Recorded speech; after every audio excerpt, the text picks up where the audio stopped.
Passionnés de vallée de course au large, bonjour et bienvenue dans ce nouvel épisode d'Actu Large, l'émission où je vous résume l'actualité de la course au large tous les jeudis à 18 h. Aujourd'hui, dans un premier temps, on va parler de The Ocean Race qui continue, qui est passionnante. Ensuite, on va parler de la Globe 40 qui est repartie du coup de Récif en direction de la Grenade. Et enfin, on va parler de la Golden Globe Race. Du coup, je vous rappelle que si vous voulez rien louper des prochaines vidéos, n'hésitez pas à vous abonner et à activer la petite cloche de notification. Et si vous voulez me retrouver en live sur Twitch, je suis en live tous les jours sauf les jours indiqués dans le planning qui est en post communauté sur YouTube ou sur mon Discord. Le lien du Discord est en description de la vidéo et le lien de la chaîne Twitch est aussi en description de la vidéo. Et du coup, on commence tout de suite avec The Ocean Race. On commence cette actu large par The Ocean Race avec une semaine qui a été passionnante. L'entrée dans les mers du Sud, des petits choix, stratégiques. On voit là d'ailleurs, du coup, on commence par Guyot qui fait un choix stratégique à l'est. Malheureusement, ça va lui coûter très cher. D'ailleurs, il a eu des problèmes aussi, il a eu un problème de spi. Enfin voilà, il a eu des problèmes techniques. Donc, ceci explique aussi en partie cela, le retard qu'il va prendre. Derrière, on voit un Malizia. Franchement, c'est une fusée ce bateau. C'est un avion de chasse ce bateau. Enfin voilà. Vous allez voir la vitesse à laquelle il revient sur les autres bateaux. C'est assez affolant. Je pense franchement que c'est un bateau, il va falloir s'en méfier. Boris commence à comprendre. Alors après là il est en équipage, on verra en solitaire. Mais je pense qu'il commence à bien comprendre le bateau, son bateau. Donc ça va être super intéressant. Malheureusement Biotherm un peu derrière. Je pense que il y a des avaries. On nous l'a pas dit mais je pense qu'il y a des avaries à bord. Et là voilà, les dépressions dans les mers du Sud. Ça bombarde. Je pense qu'il y a des avaries à bord de Biotherm. Est-ce que c'était un bon call d'aller directement sur The Ocean après la route du Rhum avec un bateau qui a pas beaucoup navigué? Je sais pas. En vrai, je sais pas. Je suis personne pour juger du programme, mais voilà. Du coup, là, voilà la situation actuelle avec du coup Malizia qui a très bien géré, qui se recalait tout le temps devant, enfin voilà, et qui est du coup en tête. Suivi par Eleven Racing qui a 21 000 derrière mais qui revient. Eleven Racing est à 16 nœuds 9 actuellement et a fait 17 nœuds 2 sur 4 heures contre 13 nœuds 4 actuellement pour Malizia et 14 nœuds 5 sur 4 heures, donc ça revient fort. Et en fait on voit que devant il n'y a pas beaucoup d'air, donc ça risque de recoller. Derrière on a Ultim PRB à 82 000, pareil, qui revient à bonne vitesse. Malheureusement Biotherm est 4ème à 22 nœuds 2, donc il revient, mais il est quand même à 202 000 du leader, donc ça va être compliqué. Et derrière, la course doit être très longue pour Guyot Environnement. 22 nœuds 7 actuellement, 23 nœuds sur 4 heures, donc ça va vite, ça revient fort, mais 425 000 de retard. Donc malheureusement, je pense que ça va être très compliqué. Ça doit être long là, le temps doit être long. D'être aussi en retard que ça, le temps doit être très long. Le temps doit être très long. Mais voilà. La météo pour les prochaines heures, normalement, la zone de molle doit s'écarter. Alors, comme d'habitude, la météo bug. Attendez, je vais juste faire un F5, voir si je peux avoir quand même une météo fiable. C'est peut-être d'avoir fait passer le temps qui fait bugger la météo, j'espère. Ah voilà, c'est bon, ça fonctionne. Donc vous voyez là, normalement, la zone de molle s'écarte. Et en fait, le vent revient par l'arrière. Le vent revient par derrière, en fait. Et donc du coup, en fait, ça tamponne. En fait, le premier qui arrive tamponne dans la zone de molle. Et les autres derrière reviennent. Donc on peut avoir un final haletant. Ça va être assez passionnant. Et vous voyez que en fait, la zone de molle, elle se rétracte. Et normalement, il y a du vent à peu près jusqu'à l'arrivée. Hein. Normalement, il y aura du vent jusqu'à l'arrivée. Impossible de traverser la zone de molle, je pense. Ils iront pas assez vite. Donc vraiment là, ça va se resserrer jusqu'à l'arrivée. Et on voit que voilà, 52 heures, la zone de molle s'est coupée en deux. Et derrière, on a du vent pour aller jusqu'à l'arrivée. Bah, surtout cette zone de vent là, mais il y a un peu de vent, donc là ils pourront avancer. Et normalement une arrivée pour Biotherm, j'ai eu une arrivée dimanche, donc ça devrait être à peu près dimanche pour presque tout le monde, hein. 202 000, je pense que ce sera une arrivée dimanche pour tout le monde. Ou samedi soir peut-être pour certains, mais non, je pense dimanche parce que je pense que ça va vraiment recoller. Je pense que même s'il y a 202 000, je serais pas étonné que ça recolle, que Biotherm recolle quand même. Guillaume, ça risque d'être un peu plus compliqué, mais je serais pas étonné que ces 4 là finissent très proches. Vu la météo qui est annoncée. Et on voit que là après derrière ça s'est réouvert. Mais ça va être passionnant. Ça va être passionnant cette fin de course là. Ça va être ultra passionnant. Je pense que clairement faut faire le moins de route possible. Donc route droit vers l'arrivée.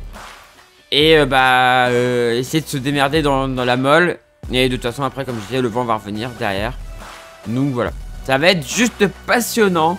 Et bien évidemment on verra qui a remporté cette deuxième étape de The Ocean. Et on verra le classement du coup. Classement final de cette étape et classement général de The Ocean. Classement général provisoire de The Ocean. Dans une semaine dans Actu Large. On continue cette Actu Large par la Globe 40 qui est repartie du coup de Récif en direction du coup de la Grenade par ici, voilà. Donc retour dans l'hémisphère nord pour la Globe 40. Donc on va voir ce qui s'est passé pendant cette semaine. Donc ça part le long des côtes. Des petites options malheureusement ils sont que 4 à partir. Puisque Milay a pas pu partir, hein. Milay rejoindra normalement sur l'étape suivante je crois. Et donc voilà, retour bientôt dans l'hémisphère nord. Enfin ils sont repassés dans l'hémisphère nord, hein. Voilà, on longe les côtes du Brésil. Ça me fait penser un peu à la fin de la tournée Jacques Vabre en IMOCA, la Jacques Vabre en 2022.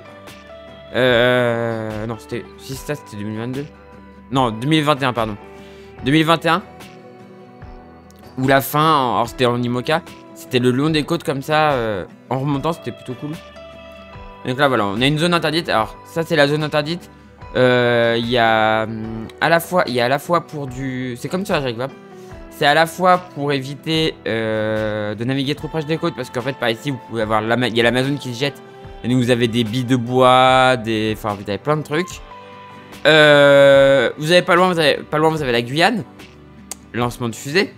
Donc, Ariane 5. Alors, je sais pas s'il y a des lancements prévus en ce moment, mais...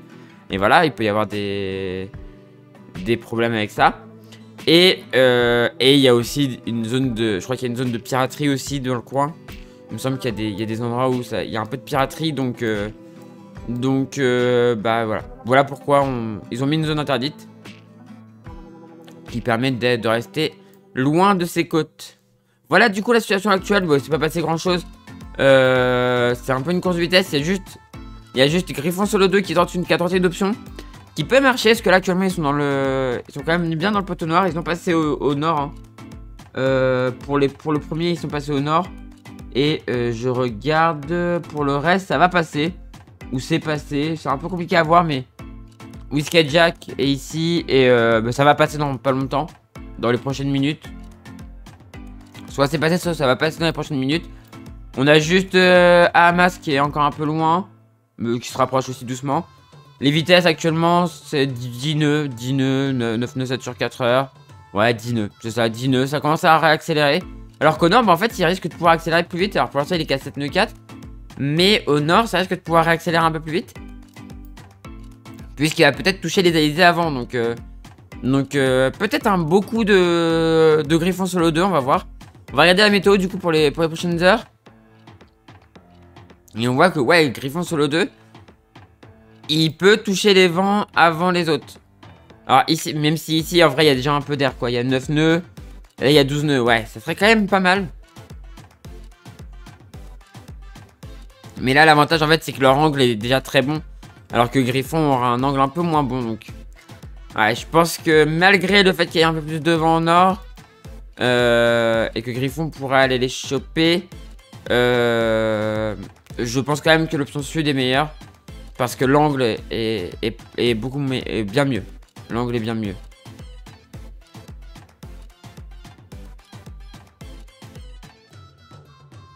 Bon, attendez, je crois que la météo en fait s'actualise pas. Je vais refaire un petit F5 comme tout à l'heure. Ouais, j'ai l'impression que ces cartes là, avec dès que tu passes un peu le temps, la météo, voilà quoi. Voilà donc actuellement la météo actuelle. Donc on voit voilà que Griffon normalement doit commencer à aller toucher la zone devant. Doit rentrer dans la zone devant. Mais derrière son angle je pense sera un peu moins bon que les... Ah quoique en vrai. Quoique. Ah par contre il y a une grosse bulle sans vent. Alors que ici ils en ont pas trop donc ça devrait aller. Mais quoique parce qu'en vrai ouais non l'angle a pas l'air dégueulasse en vrai. L'angle a pas l'air dégueulasse. Je sais pas ce qui se passe avec la météo là tout à l'heure mais l'angle a pas l'air dégueulasse finalement. Ils seront, je pense qu'ils, franchement je pense qu'ils peuvent être dans la bonne fenêtre. Donc on va voir. Ça peut être très intéressant là vraiment. Je pense que ça va être très intéressant les prochaines heures. Ouais même les prochains jours en fait. Ouais. S'il arrive à être par là à ce moment-là dans 57 heures. Derrière, il peut avoir un super bon angle pour aller vers l'arrivée. Le problème, c'est que par ici, en fait, c'est ceux du sud qui récupéreront le meilleur angle. Parce qu'après, le vent, en fait, passe plus à l'est. Et là, ceux qui sont là, en fait, auront un super bon angle. Et lui, un peu moins. Au nord, un peu moins. Donc à voir. Ou alors, il faut qu'avec son vent qu'il a là, il profite pour, en fait, revenir se recaler, en fait, devant. Et après, reprendre comme ça. C'est une possibilité aussi. Alors que eux, ils sont condamnés en fait à faire une route droite. Eux, ils sont condamnés à faire un cap droit vers la grenade, quoi. Ouais, c'est ça. Eux, ils sont condamnés en fait à faire ça, à allonger pour aller jusqu'à une grenade. Alors que jusqu'à la grenade, alors que lui, il peut limite aller rechercher un angle ici et après revenir comme ça, quoi. Même si là, on voit vraiment que le vent passe à l'est. Et si t'es à l'est en étant ici, genre en étant à l'est, tu seras beaucoup moins bien placé. Ouais, je pense vraiment que l'option sud est quand même un peu meilleure. Parce que ça a l'air de déjà, ça réaccélère déjà. Alors qu'au nord, ils sont qu'à 7 nœuds. Je pense pas qu'il ait assez de temps pour recombler son retard, voire même prendre un peu d'avance. Donc non, je pense que l'option sud va être meilleure. Mais dans tous les cas, ça va être intéressant la course à suivre, même s'il n'y a pas de stratégie, ça va être intéressant. Enfin, il y a un bateau dans une stratégie, mais sinon ça va plutôt être une course de vitesse. Mais ça va être quand même intéressant à suivre. Et bien évidemment, on verra où ça en est. Peut-être même arriver. Ils sont à combien de milles de l'arrivée? Attendez, j'ai pas regardé. Distance du but, 1299 000, ils font du 10 nœuds. Donc ils font 200 000 grosso modo en 20 heures. Ouais, ça, ils font 240 000 en 20 heures. Donc, ouais. Peut-être 240, donc ça ferait presque 500 000 en 4 jours. En 2 jours, pardon. On va dire les 1000 000 en... Donc ils vont réaccélérer un peu, hein. Ils vont réaccélérer. Les 1000 000 en 4 jours. Grosso modo. À peu près 1000 000 en 4 jours. Ouais, dans une semaine, ils seront soit arrivés, soit ils viendront d'arriver, soit ils seront en train d'arriver. Voilà. Mais dans tous les cas, ça va être super intéressant à suivre. Et on verra s'ils sont arrivés. Donc s'ils sont arrivés, on verra qui a remporté cette étape. Et s'ils sont pas encore arrivés, on verra où ça en est dans une semaine dans Actu Large. La course au large, c'est impitoyable. Simon Curven, qui menait depuis le Cap Finistère, est obligé de faire escale. C'est impitoyable.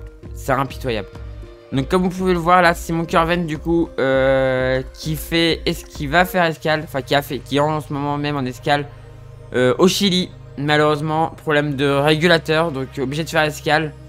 Et du coup, bah c'est Kristen qui prend la tête des all boats, donc des bateaux qui ne font pas escale. Et du coup, Simon qui va continuer en catégorie Chichester, donc avec escale. C'est horrible, hein. C'est horrible pour lui. Il avait une avance, c'était insolent. Il a fait une course magnifique. Et là, bah voilà. Alors on peut remarquer quand même l'écart avec la course il y a 4 ans. Jean-Luc Vandenette qui était déjà là, alors que là les premiers sont encore dans le Pacifique. La météo a vraiment pas été facile cette année. Donc voilà, c'est mon Curven qui fait escale. et qui du coup rentre en catégorie Chichester.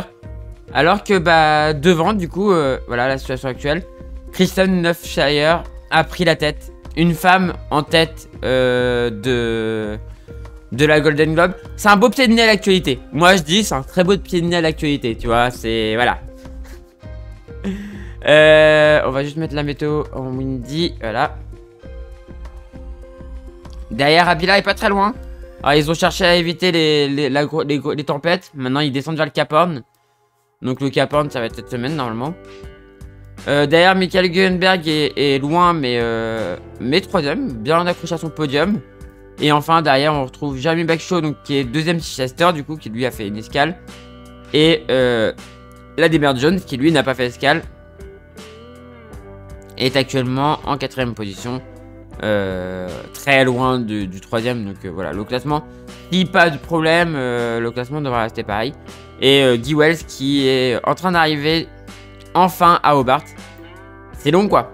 C'était long pour lui. Ça doit pas être facile là comme suite. Alors en plus il est en catégorie Chichester. Ça doit pas être facile mais voilà. Voilà actuellement où il en est. Il est en train d'arriver ici. On va regarder un petit peu, du coup on va commencer la météo par justement par Guy Wells. Voir si le redépart va être facile ou pas. Et d'après ce qu'on voit, non. Grosse bulle sans vent qui va passer. Par contre derrière, est-ce qu'il y a du vent qui revient? Ouais, derrière il y a un peu de vent qui revient, il y a une petite dépression. Donc il faudrait arriver à repartir pour le 11 quoi. Ouais, même si la dépression descend. Mais vers le 11 il faudra réussir à repartir. Ouais, faut que le 11, faut qu'il parte le 11. Entre le 11 et le 12. Parce qu'on voit qu'il y a de l'air. Pour pouvoir filer vers la suite du parcours. Et essayer de crocher un peu ces vents là pour gagner dans l'est. Après par contre ouais, derrière il y a du vent. Même le 14 février il y a du vent. Ouais, faut qu'il parte et qu'il profite en fait de ces vents là. Il y a de l'air donc faut qu'il parte ouais, vers le 11-12 et qu'il profite des vents. Il y a des dépressions qui passent. Et on voit qu'après le 15 février il n'y a plus d'air sur Hobart. Sur la Tasmanie. Donc ouais non, faut pas qu'il traîne trop. Faut pas qu'il traîne de trop. Bon après ça revient le 17. Et en plus voilà, il y a une belle succession de vents pour aller passer les points par ici. Donc il faut qu'il en profite. Ouais, faut clairement qu'il en profite. Faut clairement qu'il en profite. Et qu'il parte le 11 ou le 12. Et longer en fait dans cette zone de vent là. Là il y a de l'air. Faut qu'il en profite. Il y aura sûrement des petites manœuvres à faire, des petits empannages, tout ça à faire. Parce qu'il y a du vent qui peut venir un peu d'ouest. Mais faut qu'il profite de ça parce qu'il y a de l'air. Ça pourrait lui permettre de revenir un petit peu. Enfin d'aller un peu plus vite quoi. Même si de toute façon il est en catégorie Chichester. Je crois qu'il respecte même plus les zones des glaces et tout. Donc bon voilà, là il est en mode vraiment aventure mais bon. On va regarder un petit peu la météo pour Ladybird Jones et Jeremy Backshaw. Qui sont actuellement du coup le long de la zone des glaces. Jeremy Backshaw là pour l'instant c'est plutôt cool, il peut aller en ligne droite. Ladybird Jones lui il est obligé de tirer des bords.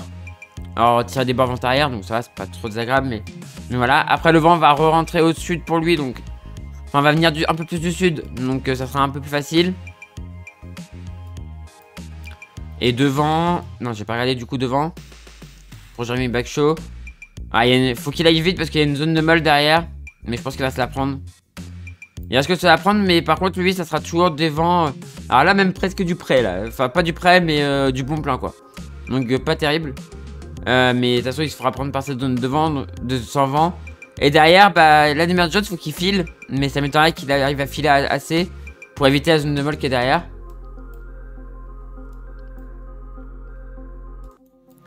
Après sinon c'est du vent qui arrive plutôt du sud.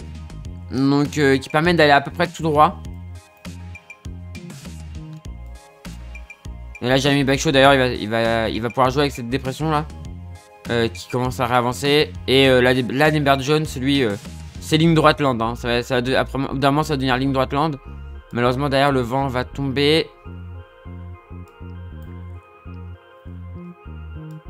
Ouais, Jeremy Backshaw, lui, c'est... il filera tout droit, normalement. Jeremy Backshaw va pouvoir filer tout droit avec du vent. Et par contre, derrière, l'Amber Jones, lui, va se faire rattraper par la zone sans vent. Alors, Jeremy Backshaw aussi va finir par se faire rattraper. Jusqu'à ce moment-là, voilà. Après, là, le vent sud-ouest. Donc, ça va être un peu moins favorable.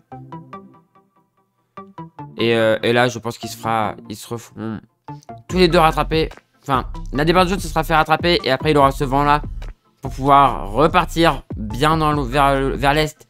En ligne droite. Et j'avais eu Backshaw, lui, aura un vent de secteur ouest, je pense. Je pense qu'il sera par là. Hein. Donc vent de secteur ouest, pas trop fort. Mais qui obligera à tirer des bords. Et par contre, derrière, il y a une zone sans vent, là. Faudra coller la zone des glaces. Et voilà la situation au 18 février. Un vent de secteur nord. Derrière, moins de vent. Mais la succession de dépressions qu'on avait vu pour Guy Wells qui arrive aussi sur la zone des glaces. Donc faudra vraiment longer la zone des glaces. Avec un vent de secteur nord-ouest, ça devrait aller. Et Jeremy Backshaw, faut vraiment qu'il soit par là quoi. Faut vraiment qu'il soit dans cette zone là pour pouvoir foncer vers l'ouest. Vers l'est, pardon. Maintenant on va regarder un peu la situation pour Michael Guggenberg, pour Abila et pour Christen. Et pour Simon Curven aussi. Donc actuellement grosse dépression, donc ils ont laissé passer. Bon, ils vont quand même se prendre un coup, hein. Ils vont quand même prendre un coup de vent. Mais derrière, le vent sera de secteur ouest. Donc, qui devrait permettre de descendre assez vite vers le Cap Horn. Derrière, eux, ils ont déjà le vent de secteur sud-ouest. Enfin, ils pourraient déjà choper, en fait, si Michael Guggenberg avait à se dépêcher à passer ici. Il pourrait avoir du vent de secteur ouest. Donc, qui devrait lui permettre de descendre assez rapidement. Après, est-ce qu'il va décider de descendre rapidement ou de rester un peu au nord pour attendre la bonne fenêtre pour passer le Cap Horn? C'est une question. Et là, derrière, on voit que voilà, Christen et Abila, vent de secteur ouest. On l'a un peu nord-ouest, mais sinon, vent de secteur ouest, ça devrait leur permettre de descendre assez bien vers le Cap Horn. Et là, sud-ouest, c'est encore mieux. Sud-ouest, c'est encore mieux, c'est ligne droite. Et derrière, un vent de secteur sud-ouest ici, puis ouest. Pour Michael, ça devrait... je pense que l'option va être de descendre directement. Quitte à affronter une potentielle grosse dépression derrière, quoi. Et donc, eux, là, derrière... Par contre, eux, ici, il faut vraiment qu'ils soient descendus, sinon ils vont se trouver dans une zone avec moins de vent. Malheureusement, Simon, là, le 12 février, il n'y a plus d'air, donc j'espère qu'il aura réussi à repartir. Mais même s'il repart maintenant, je pense que ça va être chaud pour éviter la zone sans vent.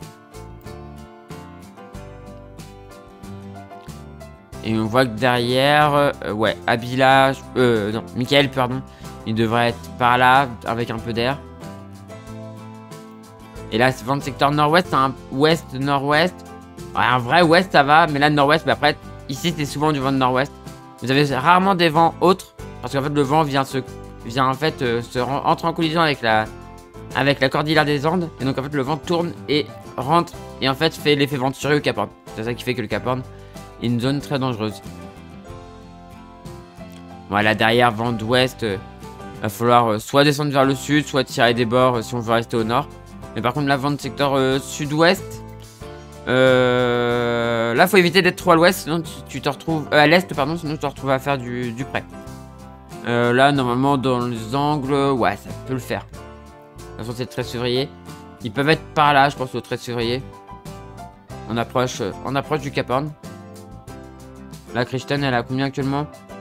Elle est à... la vitesse. 7 nœuds 1. Donc elle avance pas trop mal, ça va. Pour ce bateau-là, c'est pas trop mal. Et là, 3 nœuds 3. Ah, ça avance pas très vite pour Abila, par contre. Ça avance pas très vite. Et là, par contre, après, voilà, on voit qu'on a une zone de molle après, derrière. Le 14 février. Une zone de calme. Avant une nouvelle dépression qui arrive vers le 15 février. En fait, si t'as pas passé au 15 février... Ah ouais. Derrière, 16 février, il y a un coup de vent au Cap Horn. Mais ouais, je pense qu'il va falloir descendre vite au sud pour tout le monde. Quitte à prendre les dépressions, je pense qu'il faut vite descendre au sud parce qu'après derrière ça se barre là. Le 17 février, il n'y a plus de vent. Alors eux, ils y seront, hein. Ils seront au Cap Horn. Ils auront même peut-être déjà passé. Derrière, je pense que Michael Guggenberg, il faut vraiment qu'il aille au sud, quitte à affronter les dépressions. Je pense qu'il faut qu'il y aille. Pour en fait profiter des dépressions pour pouvoir filer vers le Cap Horn, quoi. Et voilà la situation au 18 février. un peu de vent. De secteur nord-ouest. Et ici, pas trop de vent au Cap Horn. Mais celle-là va sûrement faire un coup de vent au Cap Horn. Donc à voir si Michael Guggenberg va dire je tente d'y aller quand même malgré tout. Ou est-ce que je reste au nord, quitte à me prendre peut-être des zones de molle et choisir le moment de descendre au Cap Horn. On verra. Mais en tout cas, ça va être ça va être assez intéressant à voir. Maintenant, la bataille du coup est un peu relancée hein, entre Abila et Christon. Il n'y a pas un gros écart. Il y a encore toute la remontée de l'Atlantique à faire. Donc ça va être super intéressant à suivre. Et on refera le point dans une semaine dans Actu Large. Voilà, c'est la fin de cette vidéo. Comme d'habitude, petit appel au sponsor. Si vous connaissez quelqu'un qui connaît quelqu'un, ou si vous êtes vous-même chef d'entreprise, n'hésitez pas à aller aider les skippers en recherche de budget pour les prochaines courses, le Vendée Globe ou d'autres courses. N'hésitez pas à aller les aider. La voile, c'est un très bon retour sur investissement. Quand on ne fait pas de la merde comme une certaine banque, ça passe bien. C'est un très bon retour sur investissement. Donc n'hésitez pas à aller aider les skippers en recherche de budget. Je compte sur vous. Et vous allez voir que c'est un très bon retour. Du coup, c'est la fin de cette vidéo. Si elle vous a plu, n'hésitez pas à faire briller le pouce en l'air, n'hésitez pas à commenter et à partager. Si vous êtes toujours pas abonné à la chaîne, n'hésitez pas à vous abonner pour ne rater des prochaines vidéos. Et surtout, ça m'aide énormément. Et comme tout à l'heure, si vous voulez me retrouver en live sur Twitch, tous les jours, sauf, en ce moment, c'est sauf le mercredi et le samedi. Et le dimanche, pardon. Voilà. Et du coup, moi, je vous dis à la prochaine pour une prochaine vidéo sur la chaîne Victoria ou pour un live sur Twitch. Et du coup, ciao tout le monde. Ciao.